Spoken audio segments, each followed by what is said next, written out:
Pablo, déjame decirte que es un placer tenerte acá en Azul. Sos una persona que está trabajando mucho, no solamente en las redes, sino también en los teatros, con un unipersonal que realmente la gente lo busca, lo necesita. Estás abordando temas que son muy propios de la sociedad de hoy, de nuestro país. Así que bueno, agradecerte que me dediques este tiempo previo a tu presentación en el Teatro Español. No, al contrario, Silvia, gracias a vos que me das la posibilidad de poder compartir estos conocimientos que tanto hace falta, ¿no? Hoy en día, no solamente a un grupo determinado de personas, sino prácticamente nos atraviesa a cada uno de nosotros en estos momentos tan turbulentos, ¿no? Y de tanta falta de comunicación.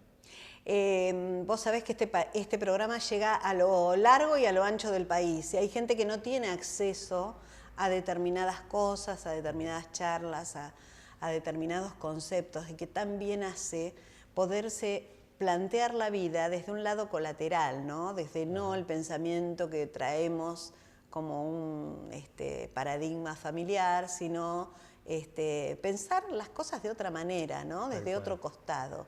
Y me parece que lo que vos despertás en tus personajes, que haces en esto que pones en escena, que es el puente, ¿no? El puente, sí. Que ahora me vas a explicar qué Dale. es. Creo que nos haces pensar desde otro lado las cosas. Y eso es muy valioso. Sí, partiendo siempre de la base que yo siempre digo que sonreír es cosa seria. Se está perdiendo mucho el humor y la verdad es que no es necesario que una información sea aburrida o seria para que uno pueda aprender y utilizar esa información. Por eso utilizo el humor como recurso donde la persona de pronto se entretenga, se ría y aprenda algo. Por eso el eslogan de la obra es humor que te deja pensando. Te reís, la pasás bien y después te quedás pensando a ver de qué forma puedo mejorar la comunicación con mi pareja, de qué forma puedo mejorar la comunicación con mis hijos, de qué forma puedo mejorar la comunicación con mis compañeros de trabajo y con todas las personas que me rodean, porque casualmente siempre que hay un problema entre dos personas llegamos a la misma conclusión. Hay problemas de comunicación, que no te entiendo, que no me entendés, siempre hay algo que falla en ese sentido.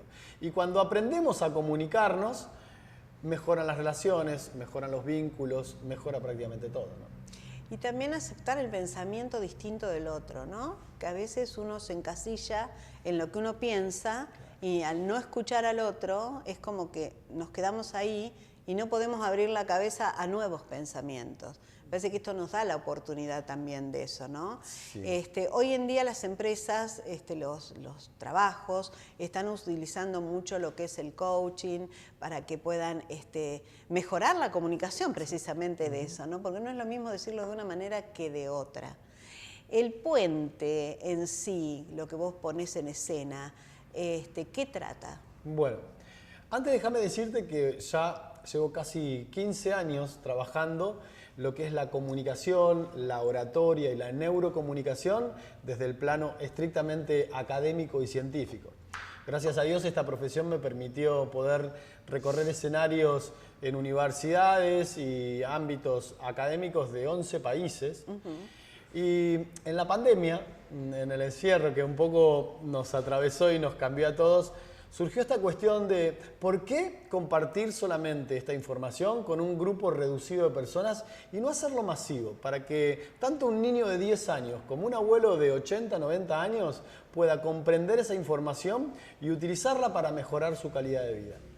Ahí nació El Puente, ¿no? Que es una obra que parte de la base que las palabras son la materia prima de nuestra comunicación y después prácticamente cada uno de nosotros es el que decide si con esas palabras construye muros que nos separan de los demás o construye puentes para poder conectarnos. Y en esa hora y media, 2 horas de la obra, lo que buscamos es compartir con todos los espectadores herramientas que nos permitan poder construir ese puente y bueno, es toda una aventura, ¿no? Por eso mismo la idea fundamental es ir siguiendo una historia y que la historia nos vaya construyendo en la mente esos conceptos teóricos. No dimensionamos lo que el efecto que tiene la palabra en el otro, ¿no? Podemos destruir o construir al otro con palabras. A veces cuando hablamos de violencia, nos creemos que solamente violencia física o violencia sexual, pero a veces la violencia de las palabras es mucho más profundo y cala muy hondo. A veces no nos damos cuenta de que la palabra daña tanto como un golpe u otra violencia, ¿no? Hay que aprender a usar las palabras. Exacto. Y me parece como que no sabemos el significado tampoco de las palabras. Bien, es cierto, tal cual la palabra no es inocente. Yo trato de buscarla y hacer una comparación con lo que es un bisturí, ¿no? Un bisturí en manos de un experto cirujano puede salvar una vida y en manos de un loco puede quitarla. El elemento es exactamente el mismo. Hay gente que anda por la vida lastimando con sus palabras sin entender de que una vez que digo algo no lo puedo desdecir. Si yo te digo algo y a vos te lastima, si yo me doy cuenta puedo usar ese recurso de hacer de cuenta que no te dije nada, pero la verdad es que vos no te podés hacer de cuenta que no te dije nada y si bien me podés perdonar, olvidar ese dolor te va a costar muchísimo. Hay gente que en el nombre de la sinceridad dice, no, yo digo las cosas como son y al que le guste bien y al que no también, sin darse cuenta que verdaderamente va lastimando a la gente, que siempre enfrente de nosotros tenemos un ser humano que tiene emociones y sentimientos como nosotros y sería prácticamente una locura. Por eso, un poco como vos decís, pretender que porque yo sea bueno, los demás sean buenos conmigo, es como pretender que un león no me coma porque soy vegetariano. Y no puedo andar por la vida esperando que todo el mundo cumpla con mis expectativas. Tengo que entender de que el otro es otro y si no me entiende, si no me escucha, si no conectamos, no es que el otro es malo, no es que el otro es un tonto, simplemente es otro, ¿no? Y ahí en esas diferencias, cuando aprendemos a comunicarnos, es donde nos encontramos. Se usa mucho hoy, y lo decíamos antes del reportaje, la palabra tóxico, ¿no? Esta persona es tóxica, me alejo porque es tóxica, alejémonos de lo tóxico, o también esto de soltemos a lo que no nos es, digamos, como beneficio propio. Son dos palabras que se usan mucho y quizás no sabemos exactamente a qué nos referimos, ¿no? Tal cual. Es la tarea fácil, ¿no? Lo que decimos. Primero es importante decir que desde el punto de vista estrictamente de la neurocomunicación, la gente tóxica no existe. Podríamos decirle que lo que existe es gente intoxicada, ¿sí? O sea, que esa persona no eligió ser así, no puede controlarlo y de hecho sufre por ser así. Y si encima de su propio padecimiento nosotros vamos y castigamos a la persona que está padeciendo esto con más castigo todavía, no solucionamos la situación, sino que es como echarle nafta al fuego, ¿no? ¿Qué vuelve a una persona tóxica? ¿El entorno, la cultura? ¿Qué es lo que vuelve? Bien, te lo voy a hacer en una alegoría que es bastante ilustrativa y fuerte también, ¿no? Si vos, por ejemplo, me regalás una mascota y yo esa mascota la pongo en un galponcito, en una piecita, y cada vez que esa mascota ensucia o ladra o maulla o lo que sea, yo voy y la golpeo, esa pequeña mascota va a crecer con un patrón de pensamiento que cada vez que alguien se acerca es para hacerle daño. Por ende, si algún día, cuando esa mascota es grande, yo la saco a la vereda y pasa cualquier persona que ama a los animales, esta persona no sabrá discernir entre quien la golpeaba y quien se acerca para acariciarlo. Por ende, para defenderse va a ladrar o va a morder. Y no ladra o muerde porque el perro es malo, sino que ladra o muerde porque tiene ese patrón de comportamiento.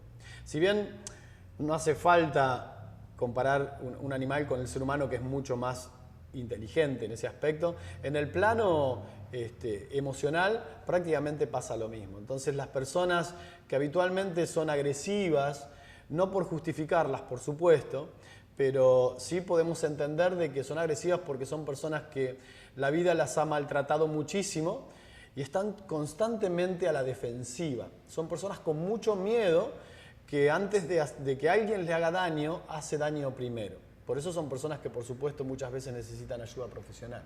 Cuando uno puede registrar en el entorno a alguien así, agresivo, en vez de correrlo, ¿de qué manera nos acercamos? Bien, viste que dicen que el amor lo cura todo, ¿no? Hay una cuestión que se llama aprender a poner amorosamente los límites, ¿sí? Si vos me maltratás en una primera oportunidad, podríamos decir que la responsabilidad es tuya. Cuando lo haces por segunda vez, ya la responsabilidad es compartida. Si lo haces por tercera vez, la responsabilidad es completamente mía, porque yo no te pude poner los límites amorosamente, decir, no, hasta acá, ¿sí? Entonces, cualquier cosa que yo te permita hacer una vez, es prácticamente como que te doy un permiso. Entonces, somos nosotros en cierta medida, los seres humanos, lo que debemos aprender a enseñarle al otro hasta dónde puede llegar con cada uno de nosotros, ¿no? Hay una historia muy linda del Principito, este libro muy famoso que habla no solamente de los aspectos humanos, sino también morales y de aspectos psicológicos, en donde el Principito iba caminando por un bosque, se encontró con el zorro y se preguntó, si de pronto está el zorro, estoy yo, está el bosque, ¿podemos jugar? A lo que el zorro le dijo, no, nosotros no podemos jugar porque tú no me domesticaste. Yo no sé cómo tú juegas y tú no sabes cómo yo juego. Por ende, quizás juguemos, pero cada cual juegue a un juego diferente. Por ende, para poder jugar, necesitamos poner las reglas de juego. En las relaciones humanas pasa lo mismo. Yo creo que todo grupo de amigos, toda pareja que recién se conoce, todo compañero que por ahí se van a vivir juntos a Buenos Aires o a La Plata para estudiar, antes de empezar a convivir o antes de empezar a relacionarse, debe aprender a poner amorosamente los límites, a poner esas reglas de juego que le permitan a los dos interactuar, porque realmente cuando está el conflicto ya no hay espacio para poder negociar, ¿no? Entonces, por lo general, esos límites se deben poner en un momento en donde no haya cuestiones críticas. Pablo, ¿qué pasa cuando vos conoces a una persona? Vamos a hablar netamente de pareja en este caso, ¿no? Cuando vos conoces a una persona que te muestra una faceta, que es amable, que es amoroso, y con el tiempo va demostrando que es un psicópata, que es una característica patológica que no tiene, digamos, cura, está mal utilizada la palabra porque no es una enfermedad, pero que no tiene vuelta, ¿no? Y a veces esa persona es cooptada de semejante manera que no puede salir de ese círculo. ¿Quiénes tienen que intervenir ahí?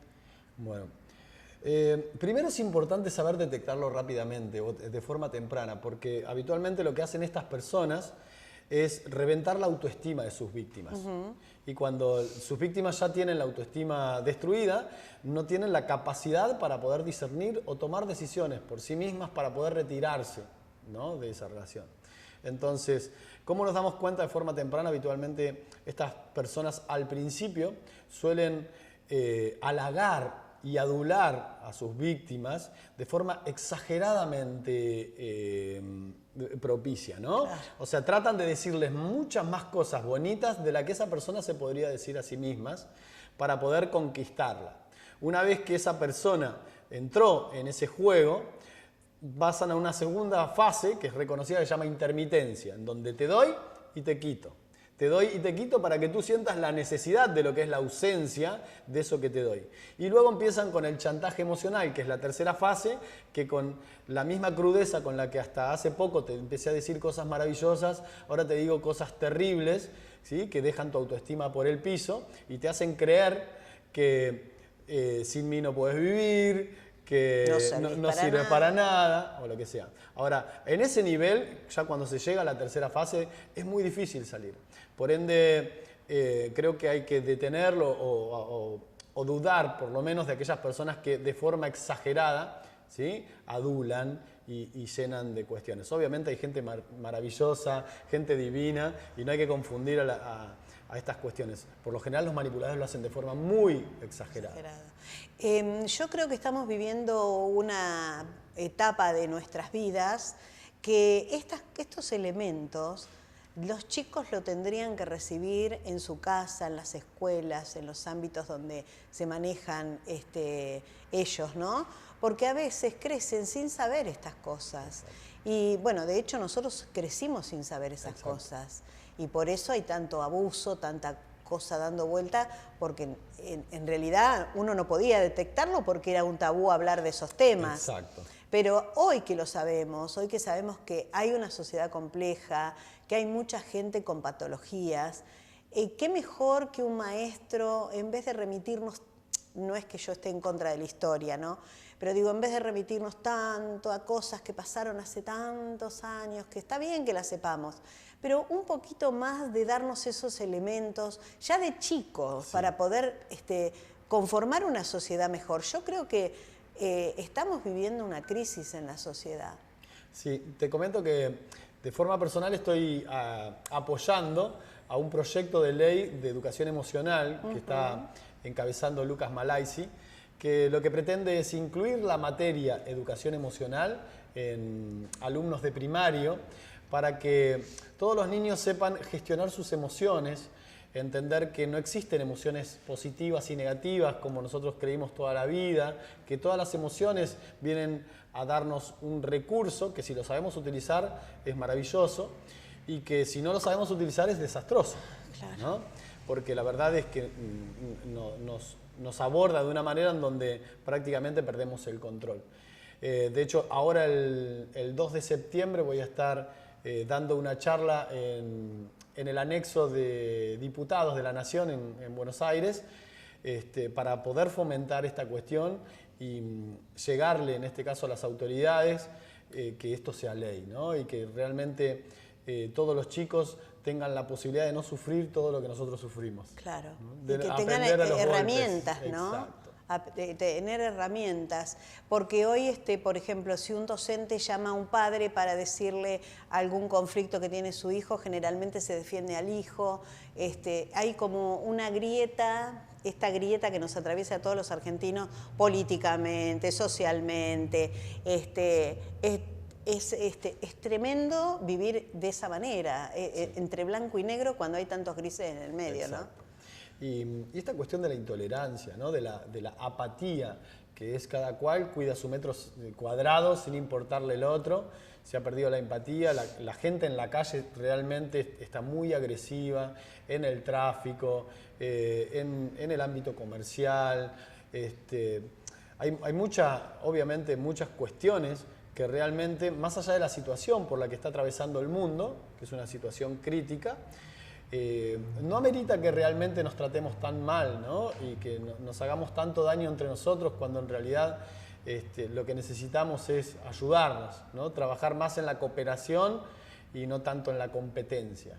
Sería interesante también que uno pueda aceptar al otro como es, con su pensamiento. No tenemos por qué pensar todos igual, pero tampoco tenemos por qué pelearnos si pensamos distinto, ¿no?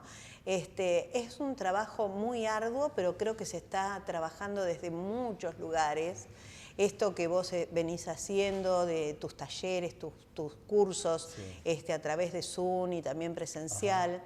Creo que, y hay tanta gente que lo está haciendo, creo que la pandemia nos dio la posibilidad de utilizar esta herramienta, sí, el Zoom, para hacer cursos, para aprender otras cosas, ¿no? Y eso nos ha abierto mucho la cabeza. Vos tenés varios proyectos así para hacer vía Zoom y presencial. Exacto, ya desde hace 15 años que vengo dictando los cursos de oratoria y neurocomunicación, de programación neurolingüística, de coaching. Recientemente, hace 2 años, sumé a los cursos el de comunicación no verbal y lectura de microexpresiones.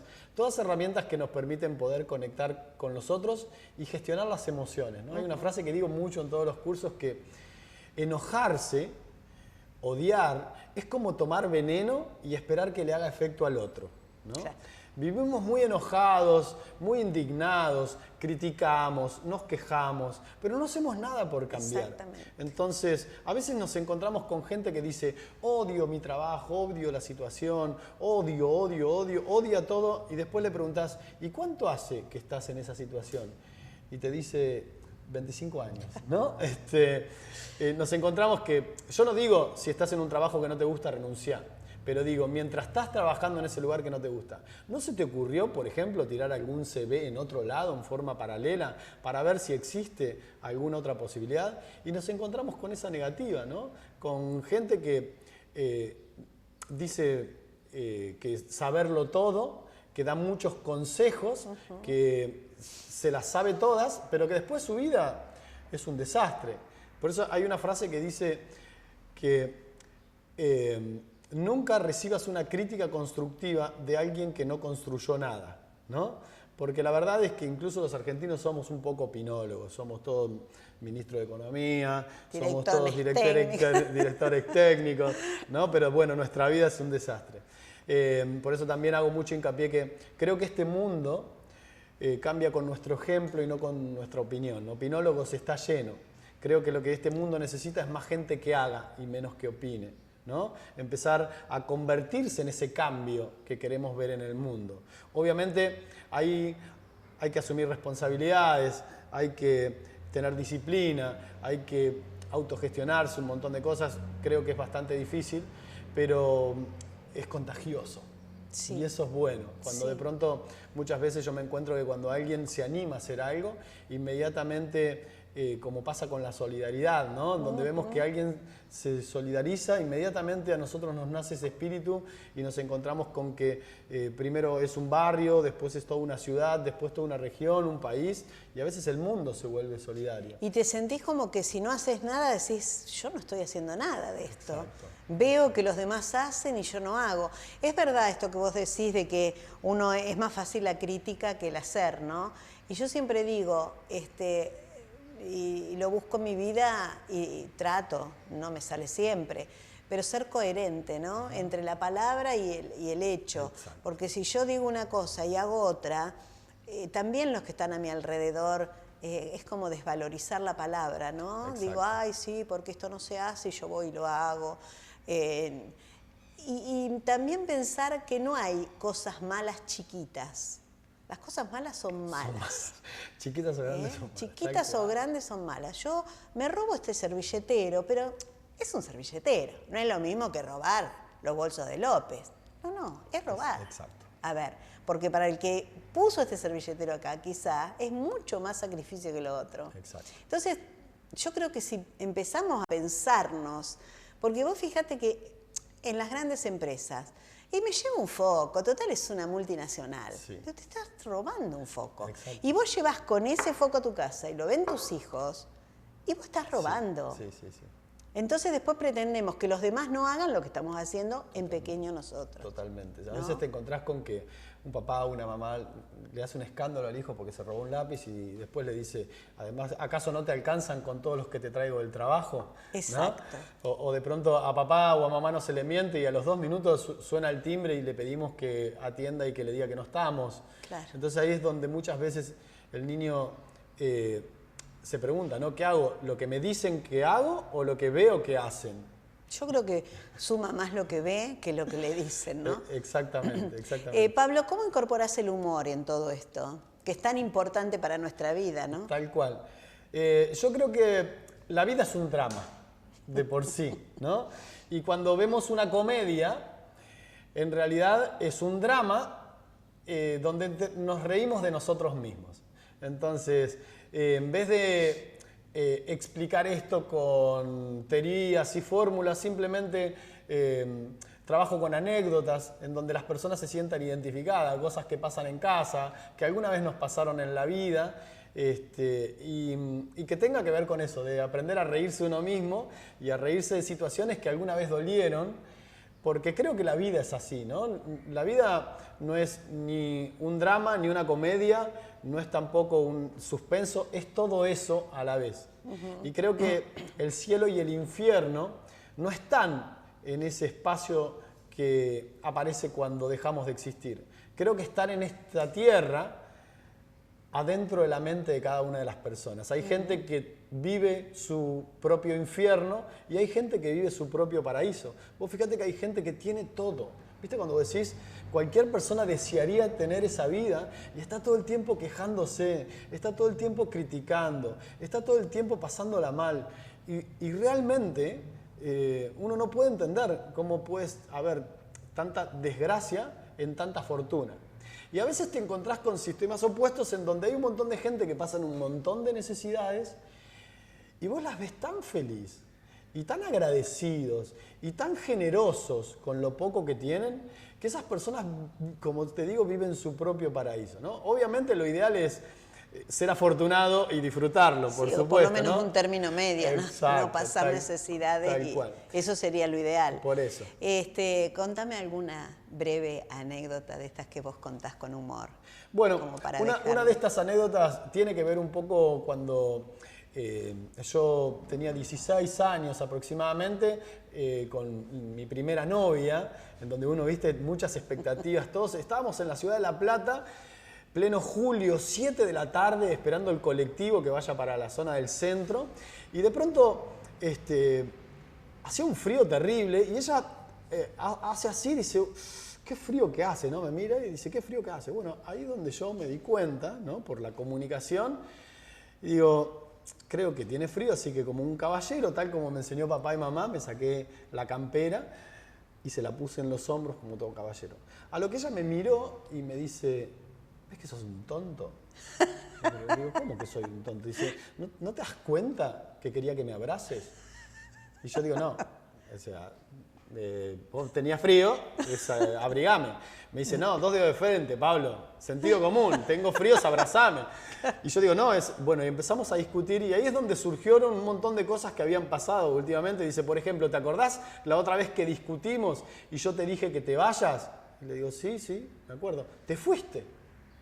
Y sí, vos me dijiste que me vaya. No, Pablo, cuando yo te digo que te vayas, te estoy diciendo que insistas un poco en que te quedes.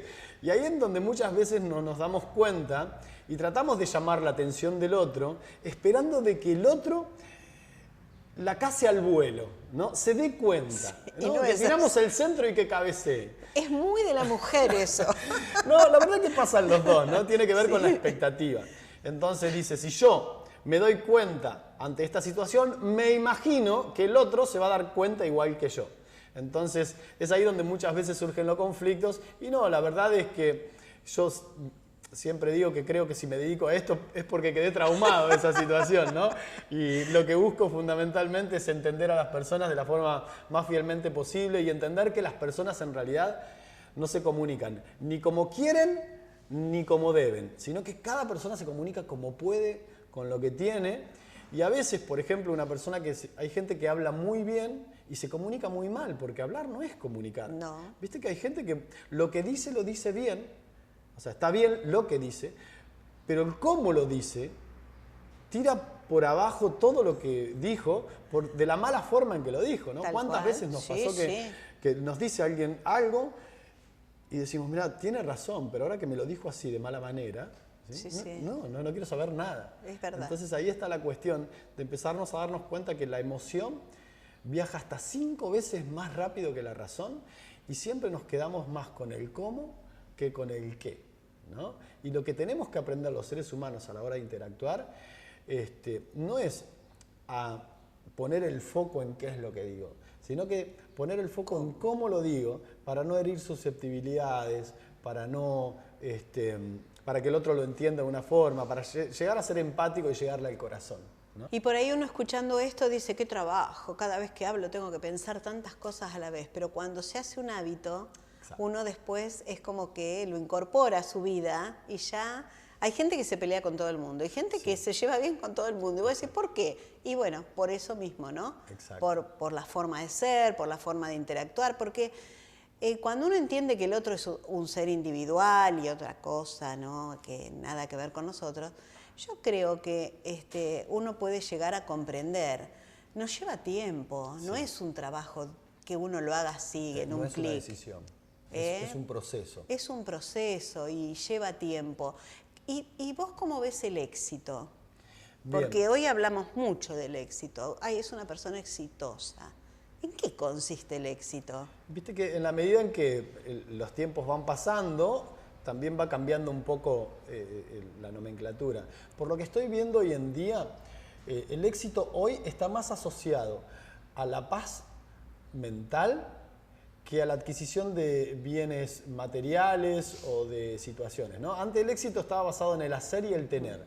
El que más hacía y el que más tenía era exitoso, y el que menos hacía y menos tenía era menos exitoso.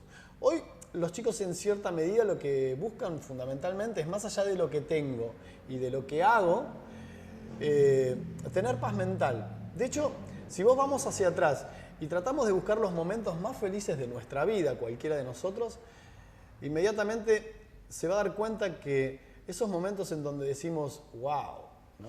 qué felicidad, son momentos de paz interior. Son momentos en donde no necesitamos absolutamente nada. Y sabés que la ciencia lo ha demostrado, que con esto de la neurociencia, ¿no? Desde que apareció el tomógrafo, los científicos tuvieron por primera vez la posibilidad de estudiar cerebros vivos y sanos, que hasta ese momento no se podía. Y se ha llegado a la conclusión de que esa felicidad que buscamos a lo largo de toda nuestra vida es volver a sentirnos como nos sentimos adentro del vientre de mamá, ¿no? La plenitud, en donde yo no necesitaba absolutamente nada, donde todo era cubierto. Que en este caso, por ahí la cultura, la sociedad te lo implica, tenés que tener el mejor teléfono, el mejor auto, las mejores ropas y la mejor casa, para sentirte pleno, y a partir de ahí obviamente salimos todos corriendo a consumir para ver si podíamos conseguir eso. Todos sabemos que muchas veces la felicidad poco tiene que ver con eso, ¿no? ¿Cuántas veces nos ha pasado que ahorramos durante años para comprar un auto? Realmente cuando sacamos el auto somos felices. ¡Ay, qué lindo el auto! Pero esa felicidad dura 2 meses. Después viene patente, seguro, ¿no? Y eso, o sea, la felicidad desaparece, es momentánea. Entonces nada tiene que ver con el poseer. Hay gente que dice, bueno, voy a ser feliz cuando me reciba. Se recibe y después se da cuenta de que fue momentáneo. Hay gente que dice, bueno, cuando sea un buen profesional. Y de pronto llega a ser buen profesional, lo disfruta poquito y después dice, bueno, cuando me jubile. Siempre ponemos la felicidad al final del camino, como que la felicidad está en el próximo nivel, y nos olvidamos que la felicidad no está al final del camino. La felicidad es el camino, es una forma de transitarla. Y ahí está el éxito. El éxito es, si nosotros decimos que el éxito es ser feliz, y ser feliz tiene que ver con paz interior, tiene que ver con esa cuestión de plenitud, no necesitamos hacer nada ni tener nada para conseguir eso. Simplemente tendríamos que empezar a cambiar un foco en donde, en vez de quejarnos por lo tan poquito que nos falta, agradecer todo lo que tenemos, ¿no? El hecho de tener salud, de tener un techito, de poder comer todos los días, hoy por hoy nos vuelve de ese grupo tan afortunado a nivel mundial, que es el 2%, o sea, fíjate lo que te digo, el 2% del total de la población mundial tiene la posibilidad de vivir en una vivienda con sus servicios y tener por lo menos una comida al día. 2 de cada 100, ¿no? Pablo, entonces tenemos más que agradecer que pedir. Totalmente de acuerdo. Pero estaba pensando justamente que creo que la pandemia fue una bisagra para darnos cuenta, porque valoramos el poder reunirnos con nuestros amigos, el poder hacer un viajecito, aunque sea corto, ¿no? Este encierro que tuvimos creo que nos hizo reflexionar mucho, que no importaba si tenías un televisor inmenso, un equipo de música inmenso, un auto último modelo, porque no lo podías. Nos puso todos al mismo nivel. Nos puso a todos al mismo nivel. Y valoramos esto que vos decís, lo pequeño, el poder estar con amigos, el poder... Vos fíjate que... ¿Sabés qué valoraba yo? Ir al almacén. Claro, o sacar a pasear el perro. Esperar un momento para decir, ay Dios, voy al almacén a comprar una yerba. Tenía 3 paquetes de yerba en mi casa. Creo que los perros nunca pasearon tanto, además, ¿viste? Pero es verdad, ¿no? Esto de poder compartir con tu amigo una charla, una risa, una comidita, no tiene precio eso. No tiene precio. Y sin embargo, cuando lo tuvimos al alcance de la mano, por ahí lo dejamos por ocuparnos de otras cosas, ¿no? Sí. Por eso esto que vos decís de valorar lo poco que tenemos, lo mucho que Lo tenemos mucho que en tenemos, realidad, mucho. y no estar siempre esperando lo que viene, es fundamental en nuestra vida. Sí. Y saber que la vida es una sola. Hay gente, ¿sabés?, que puede hacer cosas y no las hace, ¿sabés por qué? Para no dar envidia. ¿No? O sea, vos fíjate que se está reprimiendo y teniendo una vida que quizás se merece, por ahí por su esfuerzo, por su sacrificio, pero no, el qué dirán, ¿no? Y a veces el precio que una persona tiene que pagar para quedar bien con todo el mundo es quedar mal consigo mismo. Y eso al final de nuestra vida no tiene precio. O sea, y habitualmente lo que se le ha preguntado mucho a personas que están en sus lechos de muerte es ¿de qué te arrepentís? La gran mayoría de las personas dice de no haber hecho todo lo que quise cuando pude. De haber sido yo. Exacto. Sí. Vos sabés que yo conozco gente que ha perdido amigos porque ha estado mejor económicamente o se ha podido hacer una linda casa, ¿no? Y muchas veces lo plantean, dice, yo tengo mi casa pero perdí mis amigos. Yo me pongo a pensar, no eran amigos, porque el amigo verdadero se alegra de tu éxito, Exacto. ¿no? Sí, sí, sí. Digo, ahí sí es cuando uno se da cuenta que lo que tenía alrededor era tóxico, esto de que la envidia, ¿no? La envidia es uno de los sentimientos más feos que hay, yo creo, en la tierra, ¿no? Sí, sí, sí. Es admiración negativa la envidia, ¿sabías? Claro. O sea, vos tenés algo que a mí me encantaría tener, pero como considero que soy incapaz de tener eso, entonces deseo que vos tampoco lo tengas. Pero no es un sentimiento bueno. No, es una admiración negativa, por Negativa, supuesto. claro. O sea, es negativa en sí, tiene efectos negativos y obviamente no es para nada reparador. Pero sí es entender que la persona envidiosa en realidad lo que hace es sufre, la pasa mal. Claro. La pasa mal. Claro. Pablo, cuando vos das estos talleres o cursos, ¿con qué es lo que más te encontrás? ¿Qué busca la gente? Bien. Me encuentro con mucho factor sorpresa, ¿no? Factor sorpresa es como que la gente dice, mira, existe una forma de pensar, una forma de abordar las cosas, una perspectiva, un punto de vista que no me lo enseñó papá, no me lo enseñó mamá, no me lo enseñó la escuela, no me lo enseñó el almacenero, no me lo enseñó la televisión y la radio.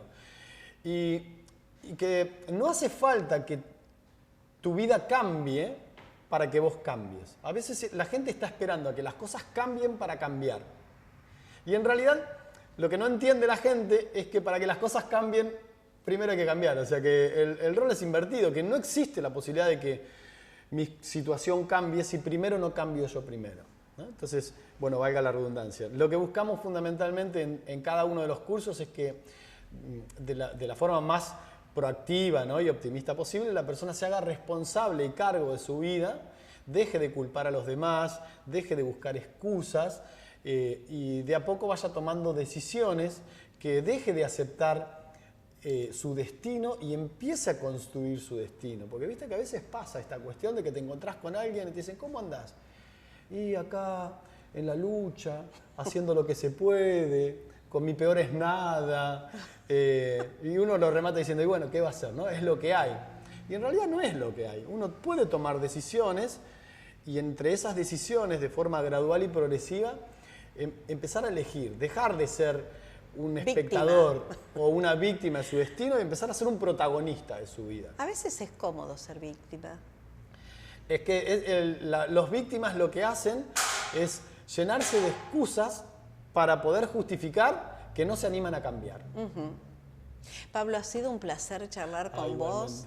Igualmente. Decime dónde te puede ubicar la gente que quiera tomar algún curso, en qué lugares vas a estar, además del Teatro Español de Azul. Contanos un poquito tu futuro. Bien, mi página es pablocúnsolo.com, ¿sí?, tal como suena. Si no, pueden googlearlo directamente, es Pablo Cúnsolo con S. O si no, en este caso, digamos, existe la posibilidad de las redes sociales, que ahí también estoy publicando constantemente. Y con respecto a las actividades, bueno, tengo la suerte, la fortuna, o he tomado la decisión hace un tiempo de seguir o continuar con esta gira en Colombia, en Ecuador, a lo largo de todo lo que es septiembre. Voy a hacer distintas ciudades de Colombia y de Ecuador y después vuelvo para hacer la Patagonia Argentina. Vamos a estar ahí por Chubut, por Río Negro, ¿no? Pero están todas las fechas en tu página. Exactamente. Así que la gente que se acerque, que vea este programa y quiera disfrutarlo un poco más o saber un poco más, comunicarse con vos. Un placer conocerte, Pablo. Igualmente, muchas gracias. Gracias para vos y toda la audiencia. Gracias.